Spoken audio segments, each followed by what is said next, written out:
अस्सलाम वालेकुम। Once again मैं आप सबको वेलकम करती हूँ अपने चैनल के ऊपर। आज मैं आपके साथ शेयर करूँगी स्पिस्टा टैबलेट।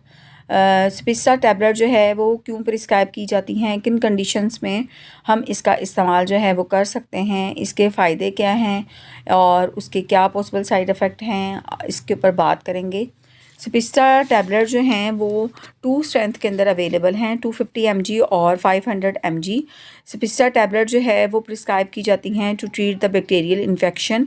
बैक्टीरिया से होने वाले जो इन्फेक्शन होते हैं उस कंडीशन के अंदर जो है डॉक्टर इसको जो है वो प्रिस्क्राइब जो है वो करते हैं, जिसके अंदर अपर रिस्पिरेटरी ट्रैक इन्फेक्शन है, लोअर रिस्पिरेटरी ट्रैक इन्फेक्शन है।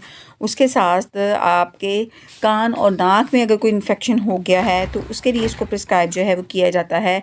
उसके साथ साथ इसको जो है साइनोसाइटिस, जिसके अंदर जो है आपके नोज़ के इर्द गिर्द जो हैं वो साइनोसिस होते हैं, उसके अंदर जो हैं स्पेसिस होती हैं, जिनके अंदर जब इन्फेक्शन हो जाता है तो वहाँ पे म्यूकस जो है वो ट्रैप हो जाती है। आपको जो है नाक के ज़रिए से सांस लेने में प्रॉब्लम होती है, आपके सर में दर्द होता है, उस कंडीशन में आपको फ़ीवर भी हो सकता है। तो इन दैट केस ये टैबलेट जो हैं वो प्रिस्क्राइब जो है वो की जाती हैं।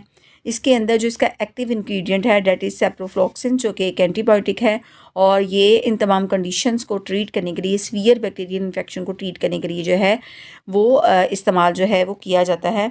उसके साथ साथ जो है ये यूटीआई, यूरिनरी ट्रैक इन्फेक्शन जो है आपकी जो है अगर इन्फेक्शन हो गया है यूरिनरी ट्रैक में तो उसके लिए जो है इस डॉक्टर इसका इस्तेमाल जो है वो करवाते हैं। उसके साथ साथ जो है इसको इस्तेमाल करवाया जाता है गैस्ट्रो इंटेस्टाइनल ट्रैक इन्फेक्शन। आपकी जो खाने वाली नाली है उसके अंदर या इंटेस्टाइन के अंदर जो है आपकी छोटी आंत या बड़ी आंत के अंदर कोई इन्फेक्शन हो गया है तो उसके लिए इसको इस्तेमाल जो है करवाया जाता है। उसके साथ साथ जो है इसको बहुत ज़्यादा इस्तेमाल करवाया जाता है to treat the infection of skin and soft tissues. उसके साथ साथ अगर बोन्स और जॉइंट्स के अंदर कोई इन्फेक्शन हो गया है उसके लिए इसको प्रिस्क्राइब जो है किया जाता है। बुखार में इसका इस्तेमाल करवाया जाता है, जिसके अंदर आपका गला ख़राब है उसके साथ इसको बुखार को कम करने के लिए जो है इसका इस्तेमाल करवाया जाता है। टाइफाइड फीवर जो है उसके लिए इसका इस्तेमाल जो है बहुत ज़्यादा इफ़ेक्टिव है। इसके साथ साथ जो है नमूनिया के लिए इसका इस्तेमाल जो है करवाया जाता है। और जैसे कि मैंने आपको बताया कि it is highly recommended for the treatment of the gastro intestinal infection. तो इसके अंदर जो स्टमक है उसके अंदर अगर जो है एच पेलोरी बैक्टीरिया से वो अफेक्टेड है, अल्सर हो गया है, तो उस कंडीशन में भी डॉक्टर इसका इस्तेमाल जो है वो करवा सकते हैं। तो ये तो वो तमाम कंडीशन है जिन कंडीशंस में जो है हम इस टैबलेट का इस्तेमाल जो है वो कर सकते हैं। अब इसकी जो डोजेज है वो आपकी कंडीशंस को देखते हुए, आपके सिम्टम्स को देखते हुए, आपकी मेडिकल हिस्ट्री, आपकी एज को देखते हुए जो है डॉक्टर जो है इसकी स्ट्रेंथ जो है वो आपको प्रिस्क्राइब जो है वो करता है। वो 250 mg भी हो सकती है और वो 500 mg भी हो सकती है। आपने जो है डॉक्टर की हिदायत के मुताबिक इसका इस्तेमाल जो है वो करना होता है।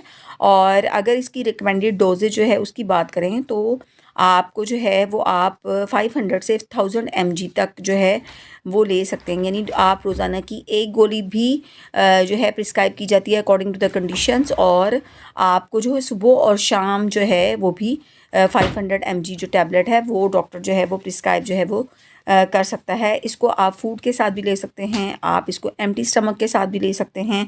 अब अगर हम इसके पॉसिबल साइड इफ़ेक्ट की बात करें तो उसके अंदर डायरिया है, उसके अंदर ब्लैक स्टूल पास हो सकते हैं, उसके साथ एसिड रिफ्लक्स और एब्डोमिनल पेन हो सकता है।